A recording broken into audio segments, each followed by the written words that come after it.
మెదక్ జిల్లాలోని మున్సిపల్ ఎన్నికల ఫలితాలు ప్రస్తుతం అత్యంత ఆసక్తికరమైన మలుపులు తిరుగుతున్నాయి. జిల్లా వ్యాప్తంగా మొత్తం 18 మున్సిపాలిటీలు ఉండగా ప్రధానంగా 6 కీలక పట్టణాల్లో ఏ పార్టీకి కూడా స్పష్టమైన మెజారిటీ రాకపోవడంతో అంగు పరిస్థితి నెలకొంది. మున్సిపల్ చైర్మన్ సీట్లను ఎలాగైనా దక్కించుకోవాలనే పట్టుదలతోటి కాంగ్రెస్, బీఆర్ఎస్ పార్టీలు ముమ్మరంగా ప్రతివ్యూహాలు రచిస్తున్నాయి. ఇటువంటి చోట్ల స్వతంత్రులు బీఆర్ఎస్లో చేరడంతో కొన్ని పీఠాలు ఖరారైనప్పటికీ మిగిలిన చోట్ల మాత్రం ఇవాళ జరగబోయే ఎన్నిక వరకు ఉత్కంఠ కొనసాగేలా ఉంది.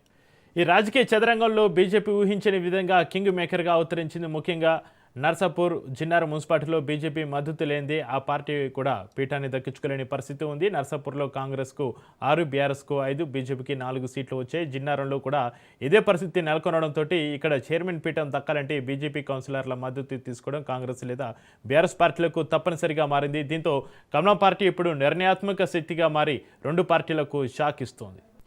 మరోవైపు జహీరాబాద్, ఇస్నాపూర్లో రసోత్తర పోరు సాగుతోంది. జహీరాబాద్లో బీఆర్ఎస్ 15, కాంగ్రెస్ 14 స్థానాల్లో గెలిచాయి. అయితే అక్కడ గెలిచిన 3 స్వతంత్రులు కాంగ్రెస్ రెబల్స్ కావడంతో వారిని తిరిగి బుజ్జగించిన పనిలో హస్తం పార్టీ ఉంది. ఇస్నాపూర్లో ఎక్స్ అఫీషియో ఓట్లు కీలకంగా మారనున్నాయి. ఇక్కడ మెదక్ ఎంపీ రఘునందన్ రావు మద్దతు ఎవరికి ఉంటుందనేది ఇప్పుడు సర్వత్రా ఆసక్తి సంబంధించి మరింత సమాచారాన్ని మా ప్రతినిధి రాజు ఫోలేలు అందిస్తారు. రాజు, మెదక్ ఉమ్మడి జిల్లా వ్యాప్తంగా 19 మున్సిపాలిటీలకు ఎన్నికల ఫలితాలు వచ్చాయి. అయితే ఇప్పటికే బీఆర్ఎస్ 6 స్థానాలు తూప్రాన్, గడపతారం, దుబ్బాక, చెర్యాల, గుమ్మడిదల, గజ్వేల్ స్థానాలు దక్కించుకోగా కాంగ్రెస్ 6 స్థానాలు సంగారెడ్డి, సదాశివపేట, ఆందోళ్, జోగిపేట, నారాయణఖేడ్, రామాయంపేట, హుస్నాబాద్ ప్రాంతాల్లో కాంగ్రెస్ కైవసం చేస్తుంది. అయితే హంగు వచ్చిన 7 ప్రాంతాలు జహీరాబాద్, ఇస్నాపూర్, కోహీర్, ఇంగ్రేషం, జిన్నారం, మెదక్, నర్సాపూర్. ముఖ్యంగా మెదక్ జిల్లాకు సంబంధించి మెదక్, నర్సాపూర్ లో తీవ్రమైన పోటీ ఉంది. అయితే ఇక్కడ మెదక్ జిల్లాలో బీజేపీ కింగ్ మేకర్ గా మారింది. అటు ఇస్నాపూర్ తర్వాత జిన్నారంలో కూడా బీజేపీ కింగ్ మేకర్ గా మారింది. అయితే మ్యూచువల్ అండర్స్టాండింగ్ లో ఇప్పుడు బీజేపీ కాంగ్రెస్ పోతున్నట్టుగా మనకు స్పష్టంగా కనిపిస్తుంది.